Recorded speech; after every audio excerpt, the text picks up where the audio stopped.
O tema principal que me quero para também riba de awita é integriteitsrisiko, mirando que o mestra toma decisão a base que já acaba na abril 2021, 22, para exato 12 de abril 2021, o Ministério de Transporte e de Tempo inanang a introduzir um manejo flexível, onde que a extended family também por chegar na remarque para vergunning, para por traspassar a vergunning para gente que se ela traz 2 dias para cabo como hulpchauffeur, tá chega na remarque também of gente que tá conhecido, que tem uma relação com ele, por chegar na traspasso de vergunning. Dia 26 de abril 2022, nós track manejo e introduzir manejo caminho que tá traga a base de lei, lo que a lei te prescrevi, e durante o full processo aqui nós cana e caminha a fazer investigação e nós logra interceptar vários atos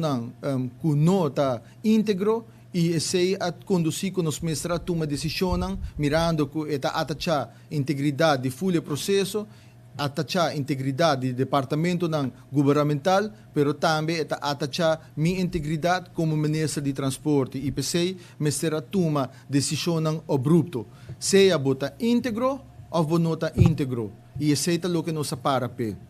Para o que trata é closed system, caminho com permisso também, que está patrimônio do pueblo, ta queda de família ou também na pessoa de escorrência de taxista e em certo caso está guardo hasta vendi ilegalmente. Se man passar me mestra tracking vergunning,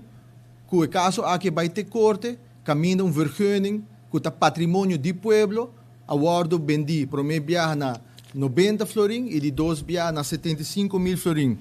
E aqui na hora que é pago na nota guardo assim, e ora que nanang vergunninghouder está bati na porta, para que nanang informar de irregularidade que está tomando lugar, que tem contrato firmado com a mestre pago a câmbio e esse não está suceder. Essa aqui está caso não que nós acaba de track vergunning, pero mesmo coisa que esse tem algum outro caso não andando caminho que está chegando um arreglo para vender a vergunning e depois é pago não está bem. E a hora que na vergunninghouder está queda sem saco, sem cangreu.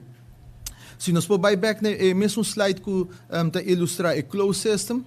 essa aqui está exemplo de como closed system de permisso de táxi está traga. Com sunang que está lutando, brincando e fona, onde não que está hasta liderando a protesta, essa aqui está com paquico não está brincando. Para o sistema queda entre não. Está full família, essa aqui vou provar que está mais de 1% acaba de 465 vergonha não, está de mão de